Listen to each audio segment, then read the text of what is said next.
Tisha B'Av est passé. On n'a pas encore eu le mérite de voir le troisième Beth Amikdash. Mashiach n'est pas encore arrivé. Mais on a la Emouna. On attend, et on sait que Mashiach peut arriver à n'importe quel instant. Mais ce qui est surprenant, plein de fois, j'essaie de m'imaginer. Vous savez, être un Ben Israël, c'est beaucoup d'imagination.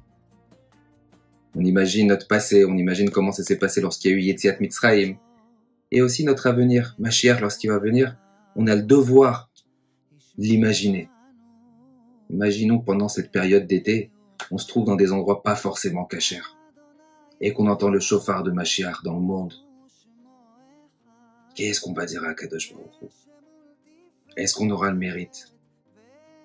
On sait que le premier Beth Amikdash a été détruit pour 3 avérotes ramourotes, comme ça la Gemara nous rapporte, par rapport aux 3 avérotes les plus graves, qui étaient Avodah Zara, malheureusement à l'époque, ils ont fait Avodah Zara, Shfichut Damim, ils ont tué, et Gilui Arayot, des relations qui étaient interdites.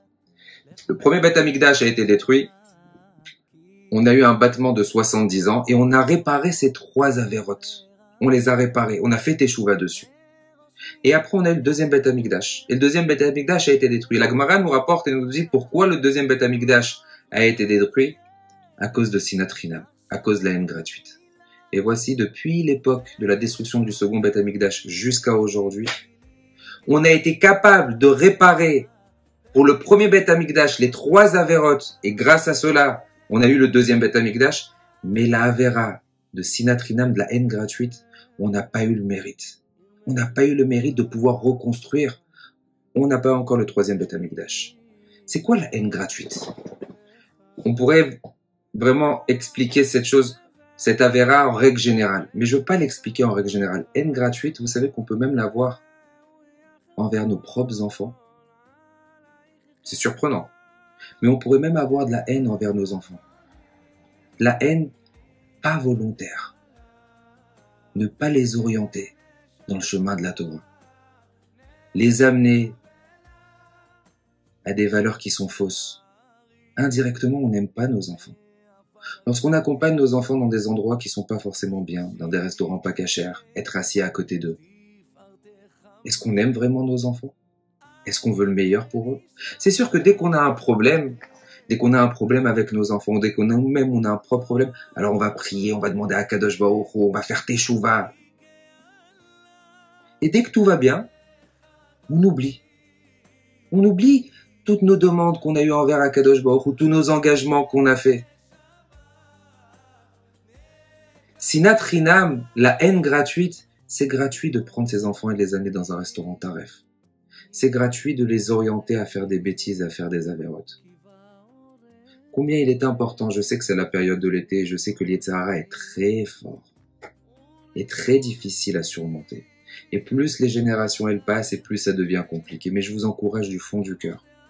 Le seul moyen de pouvoir faire venir le troisième Beth Amikdash, ça sera par amour gratuit. Et c'est quoi cet amour gratuit? Cet amour gratuit, c'est quelque chose qui, forcément, ça ne me touche pas à moi. Donner de l'amour sans que ça me touche à moi. Que moi, j'aille pas dans un restaurant, que moi, j'aille pas à la plage, que moi, j'aille pas à la piscine, que moi, j'aille faire mes tfilotes, c'est une chose. Mais que j'encourage essentiellement même mes enfants, leur donner des vraies valeurs, leur donner des choses qui sont importantes. Parce que malheureusement, on ne sera pas là éternellement. Et ce qu'on leur enseigne aujourd'hui, c'est ce que eux ils vont donner à plus petite mesure à leurs propres enfants. Ce que nous, on est aujourd'hui, c'est une petite mesure de ce que nos parents sont, et une infime partie de ce que nos grands-parents ont été. Combien c'est important pendant cette période de passer du temps avec eux, de discuter avec eux, d'échanger sur leur avenir, d'échanger sur des valeurs qui sont saines. Bien sûr qu'on peut profiter, mais dans les règles de la Torah. C'est exactement Vaetranan. Vaetranan, Moshe Rabbeinu a prié pour pouvoir avoir du mérite et éduquer nos enfants correctement. Combien ça dépend beaucoup des tfilotes. Combien ça dépend de prier à Hachem, d'avoir le mérite des enfants, d'avoir des enfants dans le chemin de la Torah. On est à l'abri de rien aujourd'hui.